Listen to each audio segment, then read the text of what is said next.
sampai detik ini memang Prabowo selalu mengatakan dia tunduk kepada presiden karena dia memang masih posisinya sebagai Menteri Pertahanan.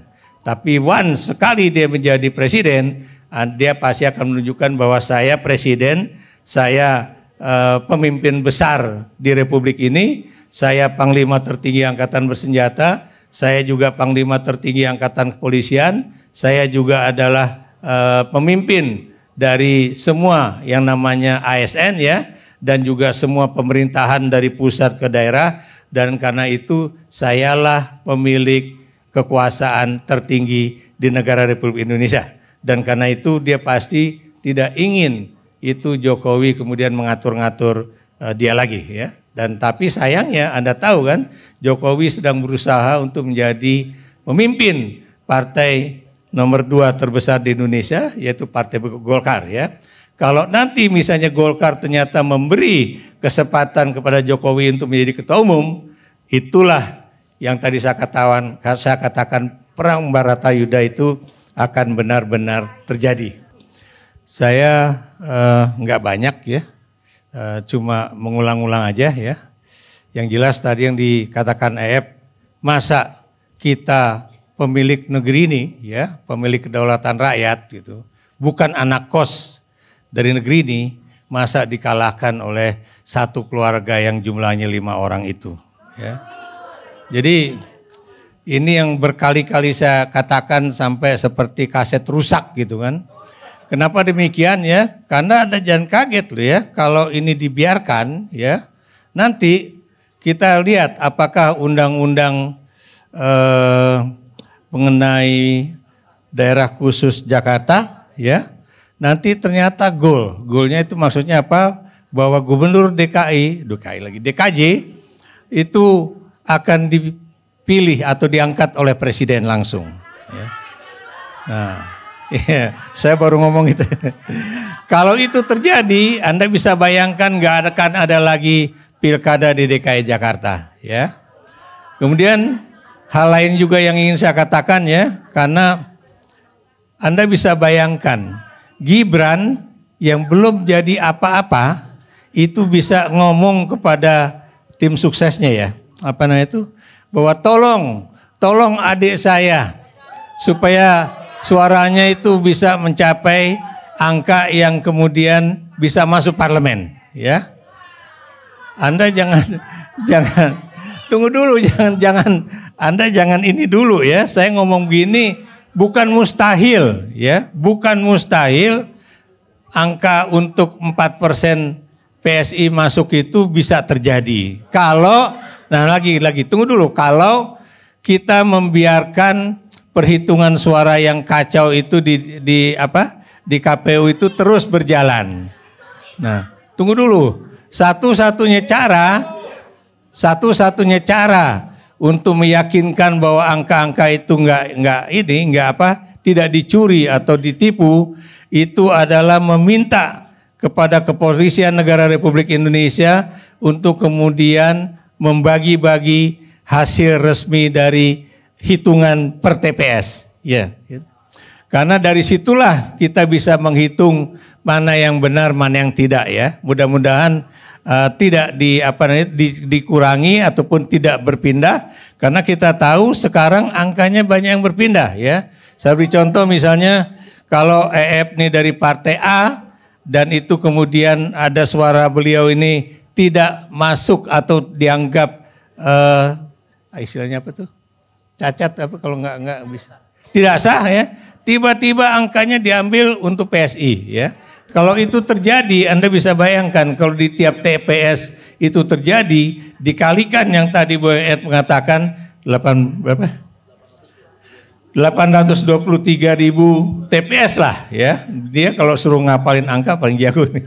Dia bisa angka yang terkecil, kalau saya pokoknya 823.000 TPS aja ya. Kalau misalnya dikali 1 TPS itu 3 aja, udah berapa tuh ya Pak? Udah masuk dia kan? Nah, Anda bisa bayangkan kalau 1 TPS 3 aja dikali 823, Anda bisa bayangkan masuk dia, ya. Belum lagi yang kemudian sang menantu yang di Medan ya, yang baru saja mendapatkan dia tokoh nasional, coba bayangkan ya. Dia akan masuk menjadi calon gubernur Sumatera Utara ya. Dan bukan mustahil, jangan-jangan nanti istrinya ataupun istrinya Kaisang ataupun Gibran juga akan menjadi pejabat mana gitu kan, calon bupati. Udah. Bupati Nah ini kan istrinya Gibran ya. Bukan, istrinya Kaisang. Tuh, istrinya Kaisang akan menjadi calon bupati Sleman. Kaisang akan menjadi calon bupati Batang ya. Solo. Nah. Diam. Sabar, biar Prof Ikrar dulu yang bicara ya. Jangan emosi ya. Kita ingat apa yang dikatakan oleh Capres nomor 1 ya, Bung Anies, bahwa kita nggak bisa lagi dengan cara-cara tahun 98 ya. Kita harus yang tadi saya katakan ya, kalau kita menggeruduk misalnya datang ke Mabes Polri dan minta kepada Kapolri untuk menyerahkan supaya anak buahnya itu menyerahkan semua data dari TPS itu, saya pikir itu sudah cukup untuk kita menghitung kembali mana yang salah dan mana yang benar ya. Tapi kalau kemudian tadi Bung Eep mengatakan bahwa di beberapa surat suara itu ada satu orang dalam 3 tanda tangannya berbeda, wah itu udah repot lagi tuh. Tapi paling tidak ya kalau itu kemudian kita hitung kembali, itu bisa kemudian bisa menyelamatkan banyak hal lah gitu. Nah ini juga ya, dan saya terus terang agak aneh nih kemarin ketika saya baca surat kabarnya atau TV ya. Anda bisa bayangkan, katanya Anies mengeluarkan uang berapa? Anda kan jago angka nih kemarin. 50 miliar biaya kampanye. 02 cuma 200 sekian miliar. 03 katanya 520 miliar. Masuk akal Anda nggak? Nah, kenapa saya bilang nggak masuk akal? Coba Anda hitung berapa baliho yang disebarkan oleh 02 ya. Dan berapa pasangan itu muncul di Videotron ya. Di berbagai Videotron yang ada di Jakarta. Itu mahalnya bukan main ya. Ini sama persis ketika PSI melaporkan bahwa anggaran yang dia gunakan pada kampanye kemarin itu cuma 180 juta rupiah ya. Yang itu lagi-lagi nggak masuk akal ya. Dia bilang dia berhasil mengumpulkan uang 2 miliar ya. Dan kemudian yang baru kepake 180 ribu rupiah. Karena Anda tahu partai ini ya balihonya itu lebih banyak dibandingkan dengan calon anggota legislatifnya ya. Jadi ini berbagai keanehan aja itu udah bisa lihat ya. Belum lagi kalau kita lihat ya berapa anggaran yang digunakan ya dari anggaran negara untuk kemenangan paslon nomor 2 itu yang berasal dari bantuan sosial ya. Bung Eep udah pernah utarakan itu di dalam podcastnya ya. Yang berapa tadi? 4. Sekarang untuk tahun 2024 ini 500 sekian triliun. 2 tahun ya. Anda bisa bayangkan ya kalau itu kemudian nggak usah banyak-banyak karena teman-teman di seberang sana selalu mengatakan itu kan juga buat subsidi energi, buat subsidi ini, buat subsidi itu. Tapi yang kita tahu yang buat subsidi beras, BLT dan kemudian BLT PUSO, BLT macam-macam itu kalau kita hitung berapa triliun rupiah ya. Berarti itu jauh lebih besar dibandingkan yang dilaporkan oleh paslon nomor 2 bahwa cuma mengeluarkan uang berapa? 200 sekian miliar rupiah ya. Itu 200 sekian miliar rupiah itu buat saya istilahnya tuh nggak ada tai-tainya, itu kecil banget itu. Ya. Untuk jalan dari Jakarta ke Papua aja udah berapa untuk satu rombongan ya. Ke Aceh udah berapa untuk satu rombongan. Apalagi dia termasuk mendatangi berbagai wilayah di Indonesia dengan pesawat ya.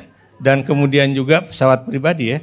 Ada yang dengan bayar tiket, ada juga menggunakan transportasi milik negara juga ya, dan itu kalau di total itu pasti lebih dari 10 triliun rupiah ya. Itu kalau kita lihat.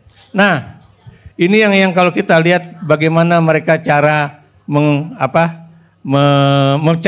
memecah kelompok lah ya. Saya beri contoh satu hal ya, saya ngomong terus terangnya di sini ya. Iya. Itu kalau nanti PKB katanya akan tetap berani mendukung hak angket ya, itu Muhaimin Iskandar pasti akan menjadi tersangka ya. Dan siapa yang akan menjadi pengganti Muhaimin ya? Yang tadi isunya Menteri Agama, tapi sekarang isunya katanya Gus Ipul gitu kan. Jadi inilah cara-cara kekuatan negara ini untuk kemudian menghancurkan kekuatan yang boleh dikatakan ingin membenarkan atau ingin memperbaiki pemilu di Republik ini ya. Kemudian Anda juga tahu P3 juga diisukan macam-macam ya. Karena katanya biar bagaimanapun P3 juga ingin masuk ke kabinet ya. Karena itu partai ini adalah partai yang terkecil dari semua partai yang mudah-mudahan masuk ke parlemen ya. Dan kemudian juga yang lain juga mengatakan misalnya Nasdem gitu kan. Nasdem katanya sudah ketuanya Pak Surya Paloh sudah dipanggil Presiden Jokowi dan katanya mungkin dia udah pasti akan masuk ke 02 ya. Tapi kita tahu sampai detik ini ya Metro TV itu masih menjadi saluran televisi yang boleh dikatakan keras lah terhadap pemerintah ya dibandingkan dengan stasiun televisi yang lain juga ya. Jadi ini menunjukkan bahwa kemungkinan Nasdem untuk masuk ke koalisi sampai misalnya Oktober 2024 kayaknya kecil sekali ya.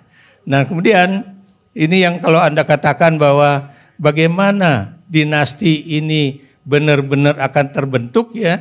Dan saya berani mengatakan bahwa Presiden Jokowi itu tidak punya rasa malu sedikit pun ya. Kenapa demikian? Karena dia tidak cukup satu dengan Gibran ya, tapi kemudian ke Kaisang juga, terus ke Bobi juga, bahkan kalau benar itu nanti mantu dan juga anaknya ya, anak perempuannya. Jadi Anda bisa bayangkan ya, masa satu keluarga benar-benar menguasai berbagai posisi di dalam negara Republik Indonesia ini, baik itu pada tingkat wakil presiden ataupun kepala daerah ya.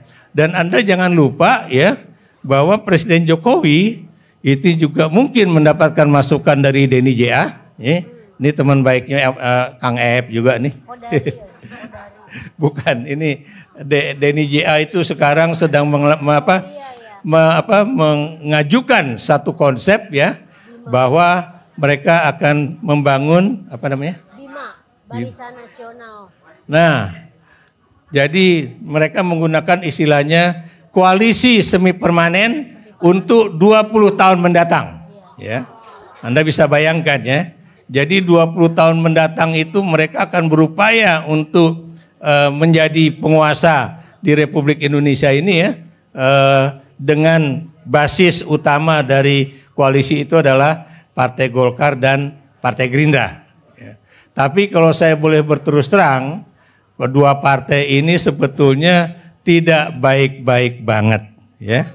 Kenapa demikian? Karena Partai Gerindra tampaknya juga sedang kesel. Kenapa demikian? Karena di hari-hari terakhir menjelang pencoblosan, bahkan pada hari pencoblosan itu suara Golkar itu melambung tinggi dan bahkan melampaui perkiraan orang ya. Dan impian dari Partai Gerindra yang akan menjadi partai nomor 1 di Indonesia ternyata hanya impian belaka gitu kan, jadi nggak tercapai. Dan kalau Anda lihat ya, ini kayaknya Gerindra dengan Golkar ini udah mulai agak suam-suam kuku ya. Dan bukan mustahil per 10 Oktober 2024 yang namanya Presiden Jokowi dengan Prabowo, kalau memang nanti ternyata KPU tetap menyebutkan bahwa mereka ada pemenang, akan terjadi apa yang disebut dengan, kalau buat saya ini perang Baratayuda. Kenapa Batang Bratayuda ya? Karena ini di dalam satu koalisi, di dalam satu keluarga, dan kemudian saling tempur satu sama lain hanya memperebutkan siapa yang sebenarnya menjadi penguasa Indonesia. Ya.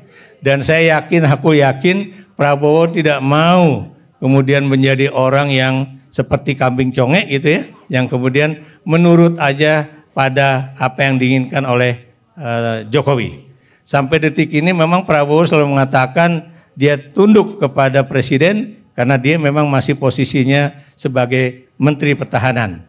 Tapi once sekali dia menjadi presiden, dia pasti akan menunjukkan bahwa saya presiden, saya pemimpin besar di Republik ini, saya Panglima tertinggi Angkatan Bersenjata, saya juga Panglima tertinggi Angkatan Kepolisian, saya juga adalah pemimpin dari semua yang namanya ASN ya, dan juga semua pemerintahan dari pusat ke daerah, dan karena itu sayalah pemilik kekuasaan tertinggi di negara Republik Indonesia. Dan karena itu dia pasti tidak ingin itu Jokowi kemudian mengatur-ngatur dia lagi ya. Dan tapi sayangnya Anda tahu kan, Jokowi sedang berusaha untuk menjadi pemimpin partai nomor 2 terbesar di Indonesia, yaitu Partai Golkar ya. Kalau nanti misalnya Golkar ternyata memberi kesempatan kepada Jokowi untuk menjadi ketua umum, itulah yang tadi saya katakan perang Bratayuda itu akan benar-benar terjadi. Dan kalau itu sudah terjadi, tidak mungkin mereka akan melakukan konsolidasi kekuasaan untuk jalannya pemerintahan di Republik ini. Jangankan untuk 20 tahun, mungkin untuk 5 tahun aja sulit ya. Kenapa? Karena akan penuh dengan konflik-konflik kepentingan, karena di satu sisi yang satu udah punya impian puluhan tahun untuk menjadi presiden dan baru terjadi saat ini ya. Sementara yang satu masih punya impian untuk bisa tetap menjadi presiden ya, untuk yang ketiga kali atau kemudian bisa untuk yang keberapa kali ya. Walaupun sekarang nggak bisa, tapi paling tidak dia ingin menguasai Indonesia tidak sebagai posisi presiden, tapi sebagai posisi ketua partai yang terbesar di Republik ini ya. Karena biar bagaimanapun Golkar itu partai yang tertua ya di Republik ini, dan Golkar itu pernah disebut bukan partai politik ya, tapi golongan ya. Kalau Bung EF ketika dia PNS, dia tidak pernah mendapatkan kartu tanda anggota Golkar, enggak ya. Tapi saya ketika menandatangani menjadi pegawai negeri sipil pada 1984, itu saya langsung tanda tangan tidak akan menjadi anggota partai politik ya, tapi langsung dikasih KTA Golkar ya. Jadi otomatis saya dulu pernah menjadi anggota Golkar walaupun saya tidak pernah melamar untuk menjadi anggota ataupun kemudian aktif menjadi anggota dan sebagainya dan sebagainya. Dan begitu saya protes juga nggak bisa ya, karena Pak Alfian almarhum mengatakan inilah aturan negara menyebutkan seperti itu. Whether you like it or not, you have to accept it ya. Jadi kita harus terima. Jadi begitu ya. Jadi mudah-mudahan lagi-lagi teman-teman yang menjadi anggota atau anggota partai politik yang pernah menjadi saksi di berbagai TPS itu ya, mudah-mudahan Anda juga punya keberanian politik untuk menjadi saksi dan mengungkapkan apa yang sebenarnya terjadi ya. Karena lagi-lagi tadi Bung EF katakan bahwa pemilu ini memang pemilu terburuk dalam sejarah Republik Indonesia, pemilu terkasar, pemilu paling busuk kalau menurut Romo Manis ya, pemilu apa lagi ya? Paling brengsek lah ya. Dan kalau tadi Bung EF mengatakan bahwa ada peserta pemilu lain yang kemudian sangat berpengaruh di dalam pemilu, khususnya pemilu presiden pada 2024 kemarin ya. Kalau saya mengatakan sebetulnya ya, partai-partai politik ini sebetulnya dimainkan oleh seorang yang sangat berkuasa, yaitu Joko Widodo. Dan karena itu saya katakan ketika Anda misalnya sekarang memang dalam tanda kutip dianggap menang melalui pemilu ini ya, menjadi bagian dari partai politik, kalau Anda tidak ingin misalnya ikut hak angket, berarti Anda juga menghilangkan kesempatan Anda untuk memperbaiki sistem pemilu di Indonesia. Padahal saya bilang bukan mustahil nanti pada 5 tahun mendatang Anda yang sekarang menjadi bagian dari 02 ini akan bisa saja beralih posisi menjadi partai yang tidak menjadi bagian dari pemerintah ya. Jadi saya katakan makanya marilah kita bersama-sama memperbaiki sistem pemilu di Indonesia ya, dan juga memperbaiki berbagai perundang-undangan di Indonesia ya, supaya direvisi supaya lebih baik lagi undang-undang pemilunya, undang-undang partai politiknya, undang-undang Mahkamah Konstitusinya dan lain-lainnya, supaya tidak ada lagi presiden yang kemudian menggunakan kekuasaannya dia ya, dan kemudian menggunakan pengaruh dia ya untuk kemudian menjadikan anak, istri atau keluarganya maju menjadi calon presiden atau wakil presiden dan menggunakan kekuasaan dan juga jaringan yang dimiliki. Walaupun untuk meraih hal itu kayaknya kecil sekali ya Pak. Kenapa demikian? Karena sekarang ini tidak ada orang yang meniti karir dari wali kota, gubernur, presiden. Dan Jokowi dengan 3 jabatan itu dia rupanya itu benar-benar menjalin kekuasaannya ya, memupuk kekuasaannya itu sampai ke titik yang tertinggi ya. Saya beri contoh misalnya Kapolri ya, Panglima TNI itu adalah orang-orang yang dikenalnya pada masa lalu ya. Beberapa misalnya petinggi militer, petinggi Polri itu juga sama ya, pernah mengalami hubungan baik di masa-masa sebelumnya ya, baik itu ketika dia jadi wali kota Solo ataupun ketika dia menjadi gubernur DKI Jakarta ya, ataupun ketika dia sedang menjadi presiden pada 2014, 2019 dan 2019, 2024 ini. Itulah yang kemudian dia kumpulkan kekuasaan-kekuasaan itu untuk kemudian menggunakan orang-orang itu untuk kepentingan dirinya lagi ya. Tapi saya yakinnya ya, apa yang dilakukan Jokowi itu bukan untuk kepentingan rakyat Indonesia ya, tapi untuk kepentingan keluarganya, untuk membangun dinasti politik. Saya pikir itu aja. Makasih Mbak.